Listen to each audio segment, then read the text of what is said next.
Hello, and welcome to Tangled Twists. I'm Lissa, and today we'll be making a pair of vintage trousers. As you'll often hear me mention, I have a really bad time actually remembering to make trousers. I'll usually make one, maybe two pairs, and then not make more. And when you only have two pairs of trousers to wear, you wear through them pretty quickly, which means you have to keep making more and more and more. So this year I had the goal of making 4 new pairs of trousers. I've already made the olive trousers by Oralin for my Viking modern wardrobe, so today I'm going to be working with Laughing Moon pattern 141, the classic fit trousers. It's a style that was popular in the 1940s and 50s, so it is a high-waisted trouser with a flat front and has optional tabs so that you can narrow in the trousers at the ankle. It also calls for a button fly that's positioned on the side. I'm going to be changing that because if you put an opening at the side seam, you can't really put a pocket there, and I really like to have pockets on my trousers. So I'm going to be modifying this pattern by moving the opening to the front, and instead of using a button fly, which I find to be really bulky, I'm going to be putting in a standard zipper. The pattern doesn't specifically have pieces for a fly type zipper, but I can use the facings that already exist. I'm just going to be using them a little bit differently. I'm also not going to be following the construction order that's given with this pattern. Since I am changing how the closure is going to work, I'm going to be going out of order so that I can install the zip as a zip would normally be installed, and then continue on construction of the trousers otherwise. Trouser construction is usually done in one of two ways. You either make 2 tubes and sew them together at the crotch, or you make 2 flat-looking pants and then sew them together at the side seams and then along the inseam, and I will be using that second method today. Fortunately, because I have already worked with this pattern, all we have to do to get started is make some simple modifications to the patterns that I've already traced, so let's get started. I only have one pattern alteration that I need to make, and it's a really simple one. I need to expand the pocket. Most garment pockets will hold a wallet and maybe keys, but very few of them can hold either of those and a phone. It makes sense. It's not like people were using cell phones in the 40s, so why would they need a pocket big enough for one? I've set up my paper pattern, and I'm using my handy phone template to get an idea of how much I need to add to the pocket. I trace the lines that I'm keeping and make adjustments to the bottom and the side. Generally, I like my phone to fit at least 2/3 of the way below the pocket opening. That makes it hard for it to fall out. I'm labeling the new piece in part because it's a good idea to know what your pattern pieces are, but also so that I can tell my pocket patterns apart. The enlarged pocket is too large to use as is when I make this pattern as shorts. The story of my life. I got all set up to cut, I got the camera perfect. It decided it wasn't going to record as I did the bulk of my cutting, so what I've got here are my front and back pants legs. The fabric is doubled, and I've positioned them tops and tails so that I can use this fabric to the absolute best of my ability. Everything is on grain and it isn't a print, so this works just fine. There is my extended pocket. Everything has cut nice and neat, and I can move to the waistband and plackets. As I continue the cutting process, I'm transferring all the pattern marks before I move the cut pieces. Linen is shifty and can be challenging to get back into place once it's been moved, so it's better to do this now. I'm only marking the points of the darts. I'll add the full lines in later. At this point, it's easier to only mark the points. Once I've transferred the marks to at least one side of the fabric, I can move the big pieces out of the way and continue cutting out the remaining smaller pieces. After all the pieces are cut out, I can finish my markings. On the marked piece, I use my fingers to indicate where the marks are, then I can mark the other piece in that same spot. The darts I do a little differently. I transfer the points with my finger method, but then I use a ruler to mark out the full lines. I want the darts to come out correctly, that is without wobbly lines, so it's important to transfer this as precisely as possible. When you're working with darts, they're usually the very first thing you sew, and these trousers are no exception. To prep the darts for sewing, I need to get my lines lined up. I typically do this by pinching the point and trying to match the marks at the other end. You can use your pins to help you here. If you pin along one line, you can check the other side and see where that line is. If the pin doesn't go through both lines, you undo it, shift the fabric slightly, and try again until it does. Once the lines are lined up, I put in another pin to cross pin the line. That crossed pin helps to stabilize the fabric. Cross pinning feels a little tedious when you're doing it, but it makes a big difference in how your darts come out. As you sew the darts, you remove the pin that follows the stitching line and sew from the fabric edge to the point of the dart. You actually want to sew right off the fabric here. Darts are weird, and if you handle the point in any other way, it can pucker or open up and not look nice from the front side. It's best to sew off the edge and then leave long thread tails. You knot the tails later to secure the stitching. I like to batch sew, so I'm continuing on with all the sewing in batch 1 at this point. Batch 1 includes the darts, as well as finishing several pieces. I'm using a zigzag stitch here to prevent the fabric from fraying. Since this is a technique I don't use very often, I'm testing it out to see how I like the stitch length and width before I start working on my pieces. Once I'm happy with the stitch, I can start using it on my pocket pieces and my facing pieces.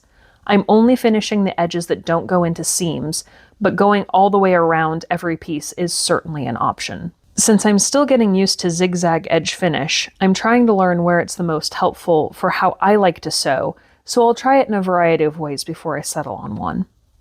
Only one piece gets sewn at this point, and that's the placket. It gets a quick seam along the bottom edge because I need it for the zipper step. I need to press and turn the placket, which means I need to clip some corners.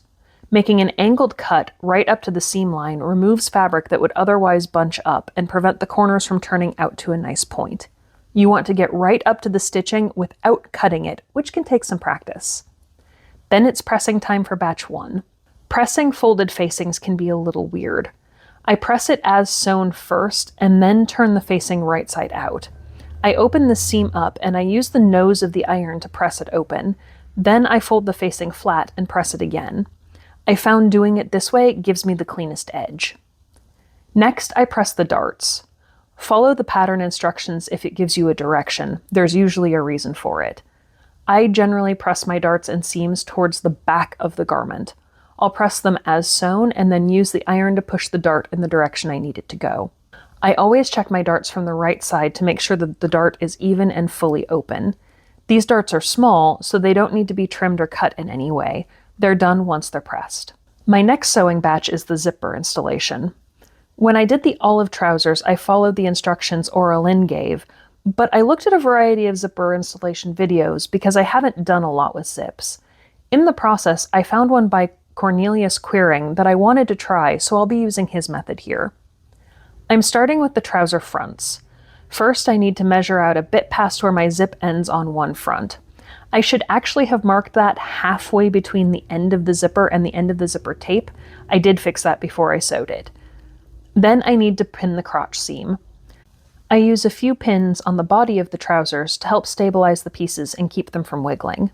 When sewing, I'm going from the crotch edge and I'm sewing in the direction of the zipper.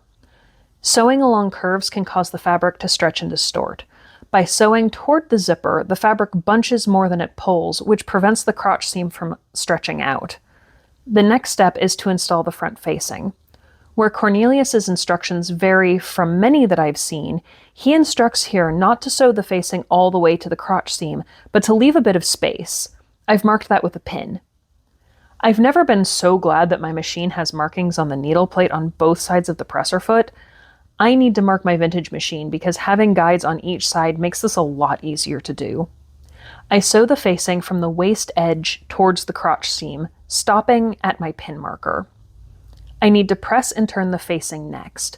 Following my usual method, I get the seam nice and flat and turn the facing to the inside. This is where that trick of not sewing the facing all the way comes into play. That small section that's unstitched is able to move enough to tuck around and under the crotch seam allowance. Doing it this way prevents opportunities for bunches and puckers at the end of the facing. The facing seam now needs to be top stitched. This isn't a top stitching step to skip because it's performing a function. When crisp edges like this get washed a lot, the facing and main fabric can start trying to bubble open away from each other. By doing a line of top stitching, you prevent that from happening. I have a little trick that I use here. I find it challenging to keep the fabric perfectly lined up with the needle. I keep the fabric lined up with the line on the presser foot, and then I move my needle 1 or 2 clicks to the fabric side. That way, if I wobble a bit, my stitching stays neatly on the fabric and it still makes a very nice top stitching line. Next, I'm installing the facing flap along with the zipper. They're put in like a sandwich. My trouser fronts are stacked right sides together with the front facing on top. This exposes the seam allowance for the other trouser panel. I line up the zip on that allowance so that the zipper tape lines up with the allowance edge. Then I place the prepared facing flap over it and pin it down. I don't notice it here, but I actually pinned the facing with the seamed edge at the waist instead of at the crotch. It's supposed to go the other way. The direction I put my pins in worked for securing things, but won't work at the machine, so I need to repin and flip the pins the other way. When I'm done, I check to make sure that the zip can open. At the machine, I've switched to my zipper foot. Zipper feet are designed to get your stitching right up to the zip without catching in the zipper teeth.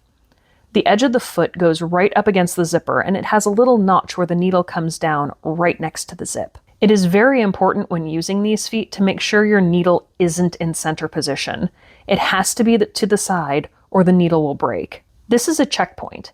You want to be sure you only have what you want to sew going under the presser foot. The other front and the open part of the zip need to be out of the way. I started with the zipper open because it reduced bulk, but it's not possible to sew past the zipper tab and keep the seam looking nice. When I've gotten about halfway, I stop sewing and I leave my needle down. Then I lift the presser foot, and then I can zip the zipper up. This puts the zipper tab at the waist edge and gets it out of my way. I can then keep sewing to the bottom edge. The facing flap needs to be pressed and turned. This also helps expose the first side of the zipper. I press the seam as sewn and then fold the facing out past the zipper. The fabric is still warm here, so I smooth the fabric on the zipper side before flipping the piece over and pressing it from the back side. Then I flip it right side up again to check the seam and press right up next to the zipper to prepare for top stitching. This piece needs top stitching to prevent the trouser fabric from getting caught up in the zipper teeth. I've switched back to my zigzag foot for this because it holds the fabric in place better than the zipper foot does. I still need to get close to the zipper though, so I've got my foot right up against the zip and I've moved my needle all the way to the right. Now we do the scary part. I need to set up for the other side of the zipper. I'm laying the side with the facing on it over the zip and checking that the zip stays fully covered. There will be more overlap at the waist edge than there is at the bottom of the zip. Then I need to get at the part that gets sewn. I try to hold everything in place as much as possible while I flip the trouser front over to expose the facing. The zip is hidden at this point, so I'm working by feel.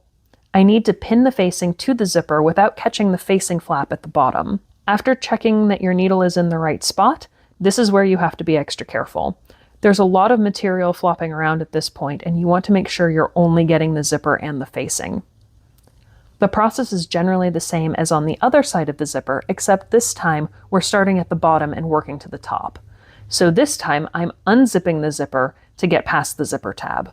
I was almost careful enough, but I did accidentally stitch in a bit of pucker at the bottom edge of the zip. It's easy enough to correct. First, I need to pick out the stitches causing the problem.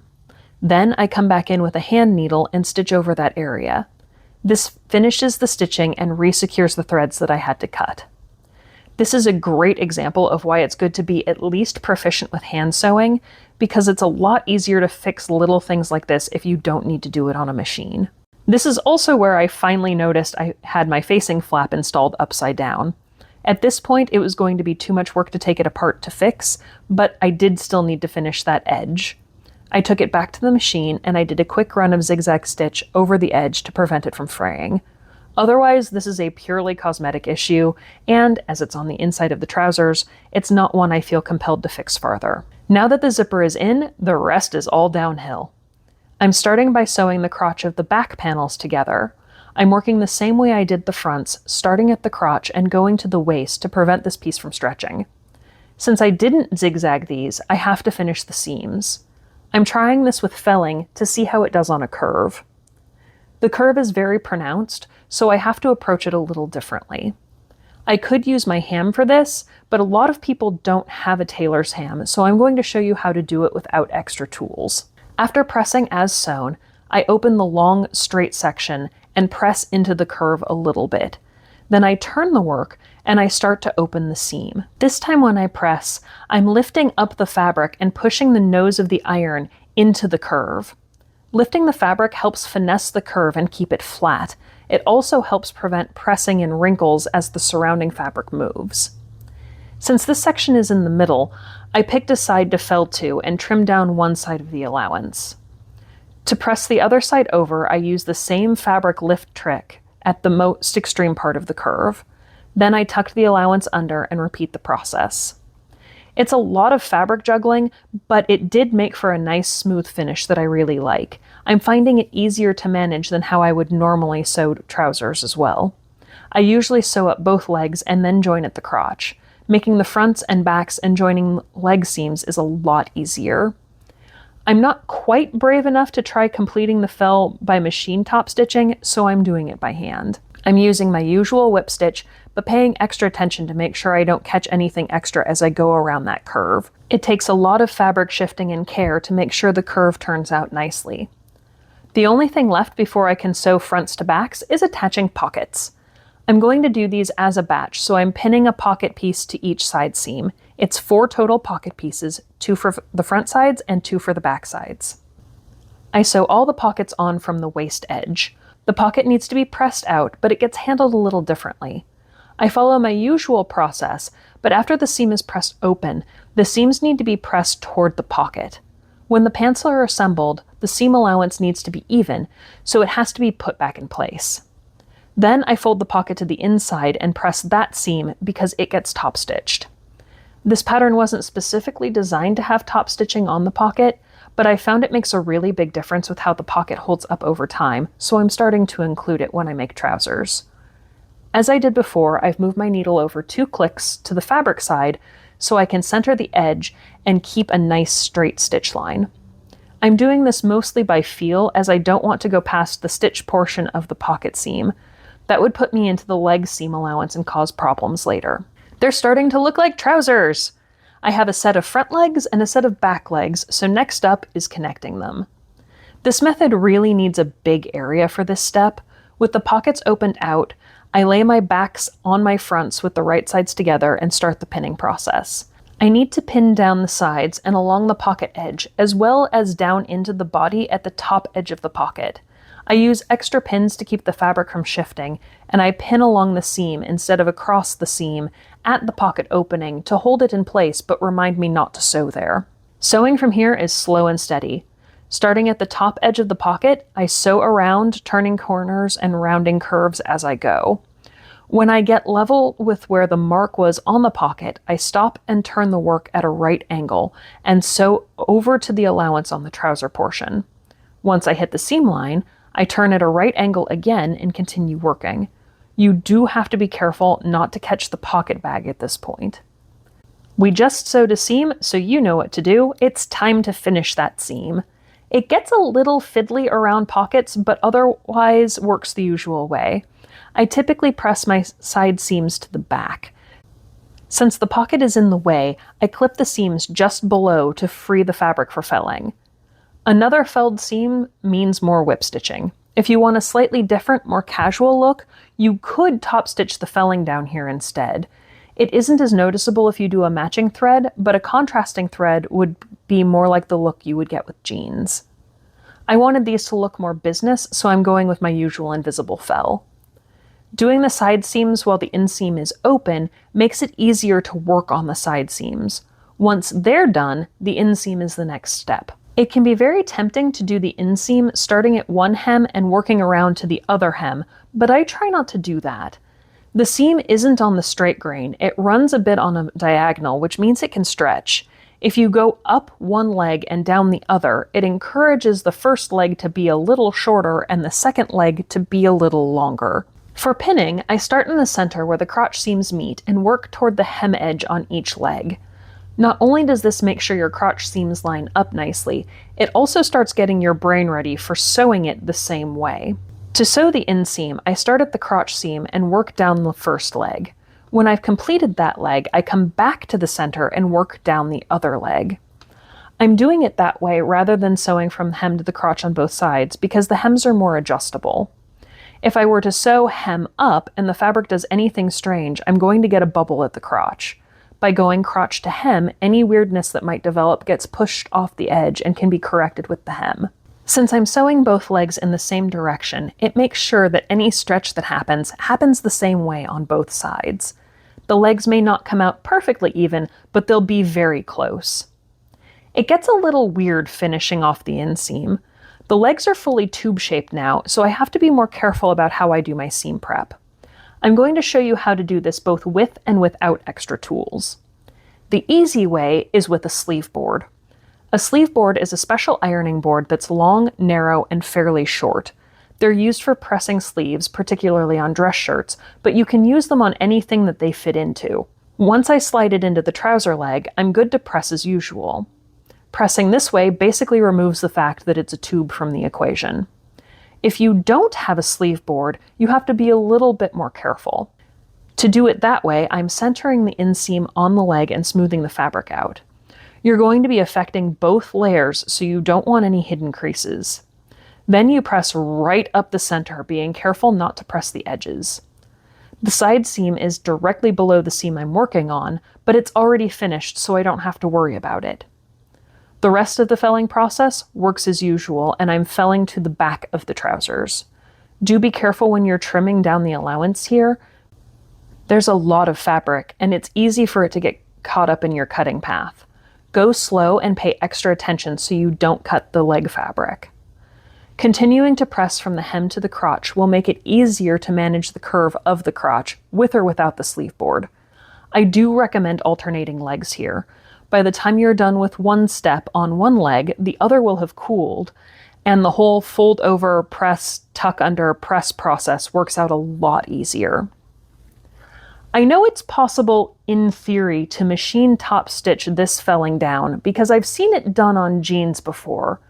I suspect it takes a specialized industrial machine to negotiate the tubes of the legs, though. I'm not sure it's possible on a standard home machine, and I need these trousers too badly to test it. So I'm felling by hand with a whip stitch. If you wanted to top stitch this so it matches the other leg seam, you could do it from the right or wrong side with either a running stitch or a back stitch from the right side. We're almost to the finish line. It's time to put on the waistband. I completely spaced here and didn't do a lined waistband as I had intended.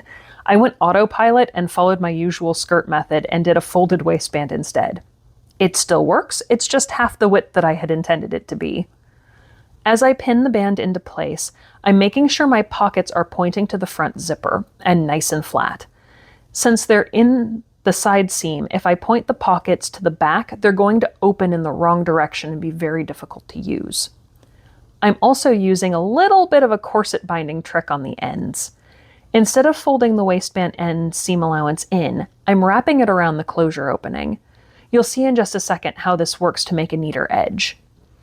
As I start sewing the waistband, you can see the allowance wrapped around. I'm sewing with the waistband down so that I can control how the darts and pocket move as they go under the presser foot. You want everything to stay flat, and it helps to be able to see everything to do that. To press out the waistband, I press as sewn and then fold the waistband away from the trousers and press it from the right side to make sure that the seam is open flat. I want the seam allowance to be on the waistband side because it hides in the waistband and is less bulky that way. I'm saving the ends for last. When I turn them out, you can see how it evens out the finish. I need to fold the allowance under and then fold the waistband in half. I'm doing this as one step and pinning the waistband to hold it in place. My pins have glass heads, so I can press the waistband with the pins still in place once everything is secured. You cannot do this with plastic pins, so be very careful. I don't like to stitch in the ditch, so the waistband is being finished with whip stitching. This includes closing up the front edges. The back side may look a little wonky, but because of how I wrapped the allowance around the edges, it looks great from the front side. Once the edge is closed, I turn the corner and keep going. I'm putting the pants hook on next so that I can try on my trousers and check the hems. I've placed a pin where the waistband edge overlaps to mark where I need to put the bar. I'm using a doubled thread to sew each end of the bar down. I sew the ends separately, That way, if one thread breaks, the other stays in place and I don't lose the bar. Then I can sew the hook to the other edge. The hook goes on a little differently. I need to make sure I'm not sewing all the way through the waistband because I don't want marks on the front. I'm also not breaking the thread. I use the needle to travel inside the fabric to the next attachment point. When you get to the top of the hook, you see two little notches. I ignored these for a really long time until I realized that you need them to hold the fabric to the hook. The waistband is usually under at least a little bit of tension. If the hook is only sewn at the sides, it can pull away from the fabric and be visible. By stitching it down in the middle, it helps the fabric to stay in place. I did a quick try on, which I didn't film for some reason, to see how my hems were looking. They were on the long side, so I decided to do a deeper hem than I would usually use. It will hold the bottom of the leg out a little better with that extra fabric, so that'll also look nice. I'm eyeballing about 1.5 inches to turn up at each seam. Then I turn up the rest of the hem and pull the seams away from each other. This is one of my tricks to get an even hem without having to measure at every point. After the little tug, I move the pins to the other side and I turn up each seam again. That gives me my double fold so that the raw edge is completely encased. Then I make sure everything is neatly tucked in before I pin it for hemming. You could top stitch this if you wanted to. I feel that it looks a little bit more casual that way, so I'm whipping the hem in place and keeping it invisible. You need to use small, close stitches for this if you're doing it by hand. Anytime you have a hem within shoe reach, you want to use lots of very small stitches. If you don't and you wear heeled shoes, there is a very good chance that you'll catch the heel of the shoe in the hem. If that happens, it will trip you and it will probably rip out your hem as well. If the stitches are small enough and close together though, it prevents that from being able to happen. These trousers are absolutely fantastic. They have enough ease in them to be comfortable to wear, but not so much ease that they start looking baggy. They still have a very tailored appearance, even though there's very little shaping that's actually gone on with these. The darts are all very small and there's only a little bit of curvature as it goes over the hips and thighs. Even so, it gives a really nice straight leg appearance to these trousers, and I've used a heavyweight linen. It's 4C22 from Fabric Store. I'm not sponsored, I just like their stuff. And I use 4C22 for almost all of my trousers. I find that if I use anything lighter than a heavyweight fabric, I tend to wear through the seat really quickly in my trousers or the pockets blow out. Since my goal is to make fewer trousers, I'm trying to make them with a little bit sturdier fabric, sturdier construction so that they last longer. To that end, if you take a look at the interior of these trousers, you'll see that everything is very neatly finished. There is a little bit of fraying that you'll be able to see around the pockets. Those were zigzagged, so that's not really going to go anywhere. A little bit of fraying like that is normal. After a wash or two, I'll clip that off and it will be just fine. All of the seaming worked great. It came out largely invisibly. And the absolute best part about these trousers, and this is why I call myself a history blender, is because I can take these 1940 style trousers and pair them with an 18th century style jacket, and they look absolutely fantastic. This is going to be a great business look for me. I am going to have to make more of these little jackets because this is super heckin' cute and I just need a ton of these in my life. I'm going to be going back to real world work, so being able to take some of my 18th century looks in with me is very important to me, and I'm very excited about making more. I hope you enjoyed following along with today's project. It was a lot of fun for me, and I hope if you give these trousers a try, they'll be a lot of fun for you too. I will see you all back in 2 weeks when hopefully I will have the panel skirt pattern ready so that those of you who have been really interested in my pride skirt can draft your own and get something that awesome made for yourself. So I will see you soon.